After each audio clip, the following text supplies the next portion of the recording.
ईसा मसीह जी का ही प्रतिमा है, वैष्णव तिलक लगाए। 10 वर्षों तक ईसा मसीह जी कहाँ रहे? गुप्त इतिहास, भारत में रहे। 3 वर्षों तक 10 वर्ष की अवधि में पुरी में रहे। उनको प्रशिक्षण जो प्राप्त हुआ, ईसा मसीह जी के नाम पर कुछ और हो रहा है। ईसा मसीह 10 वर्षों तक भारत में रहे अज्ञातवास में, और 3 वर्षों तक 10 वर्षों की अवधि में पुरी में रहे। पुरी के संपर्क से संपर्क उनका था और वैष्णवोचित सिद्धांत। प्रभु यीशु मसीह के सामर्थी नामों में आप सभी को जय मसीह की। मेरे प्रियो, आज जिसको अभी सुन रहे थे आप, उनका नाम है शंकराचार्य बाबा निश्चलानंद सरस्वती।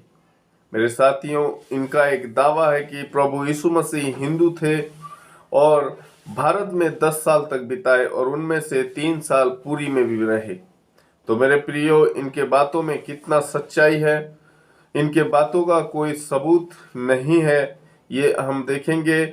इसका जवाब हमारे क्रिश्चियन फोरम के प्रमुख अरुण पन्नालाल जी ने दिया है। तो आइए, एक न्यूज चैनल के द्वारा उन्होंने बताया है कि बाबा का क्या मनसा है। तो मेरे साथियों, वीडियो को पूरा देखना, लाइक करना, वीडियो को सब्सक्राइब करना चैनल को, और अपनी राय कमेंट बॉक्स में जरूर लिखकर भेजिए। आइए पहले मैं सीधा उनसे बातचीत करता हूँ। निश्चलानंद सरस्वती जी ने बहुत साफ कहा है कि हिंदू धर्म को मानने वाले थे ईसा मसीह जी। 10 साल में 3 साल पुरी में उन्होंने बताया। वैष्णव के अनुयायी भी थे वो।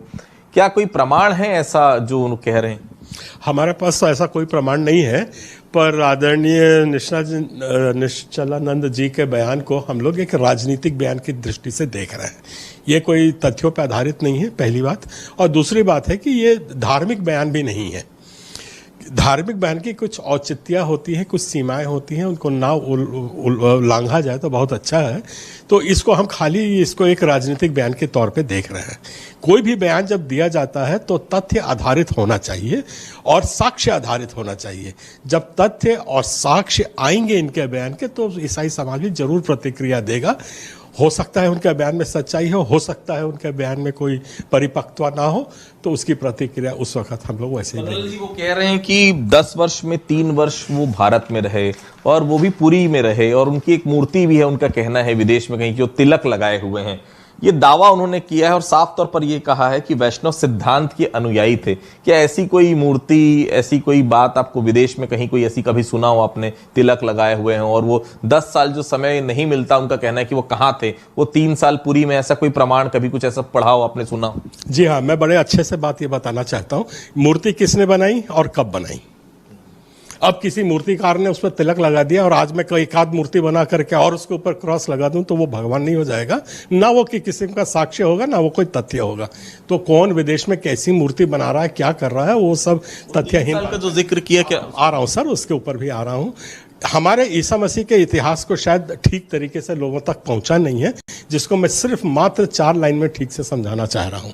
ईसा मसीह का जन्म आज से 2020 साल पहले यरूशलेम में हुआ था, और यरूशलेम के 35 किलोमीटर की परिधि तक में ही वो काम किए, पहली बात। और इसके ऊपर सब प्रमाण है, साइंटिफिक वैज्ञानिक प्रमाण से ये सब, क्योंकि 2000 साल का जो समय काल होता है, ऐसे इतिहास में कोई बहुत बड़ा समय काल नहीं होता है। सारे तथ्य जो है वो कार्बन डेटिंग और कई ऐसे मेथड्स हैं, सैटेलाइट वगैरह से, वो सब प्रमाण किया गया है।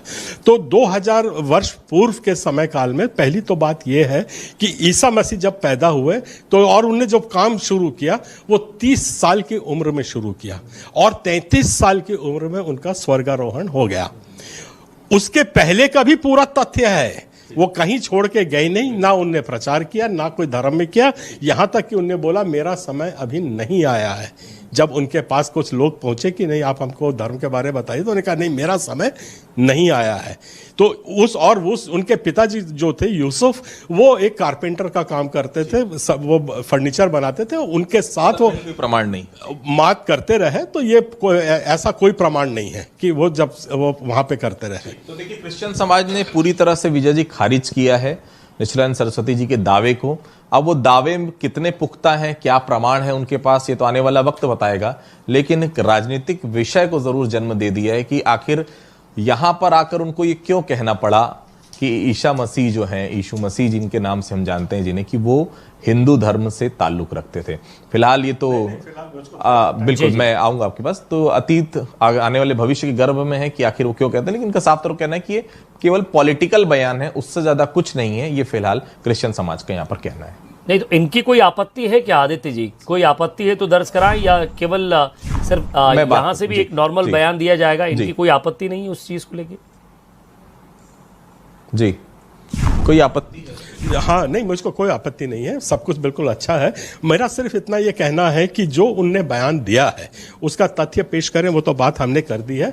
और शुरू से ये बयान के पीछे जो मंशा है वो सनातन धर्म विरुद्ध ईसाई धर्म करने की कोशिश की जा रही है, ये हम आरोप लगा रहे हैं या ऐसा हम भांप रहे हैं। पर मैं ये बताना चाहता हूँ, सनातन धर्म तो हम भी मानते हैं, ईसाई समाज में भी सनातन धर्म को बाइबल में 23 बार राम का नाम आया है, ये मैं दावे के साथ कह रहा हूं। एक बात, मीरा के दोहों में ईसा मसीह का नाम आया है, उनको जो सूली पे चढ़ गया करके गाने हैं। यजुर्वेद में आप वहां पे जाएंगे तो वहां भी मोक्ष दिलाने वाले का नाम ईसा मसीह दिया गया है। तो ये सब ऐसी बातें हैं जिसको ना आप जानते हैं ना हम जानते हैं। आप मनु को अपना सनातनी मानते हैं, हम आदम को अपना सनातनी मानते हैं, पर सनातनी तो कोई ना कोई तो है। आपके और मेरे कहने समझने में कुछ मतभेद हो सकते हैं, या हो सकता है हमारा दिमाग की शक्ति उतनी नहीं है, तो इसको एक विवाद का कारण बना करके एक धर्म को दूसरे धर्म के सामने या एक समाज को करने की कतई जरूरत नहीं है। ये साफ तौर पर कहना है अरुण पन्नालाल जी का कि नए विवाद को जरूर यहाँ पर निशिलाइन सरस्वती जी ने जन्म दे दिया है। विरोध इन्होंने दर्ज कराया और बहुत साफ कहा है कि आपके पास अगर आप कह रहे हैं तो उसका प्रमाण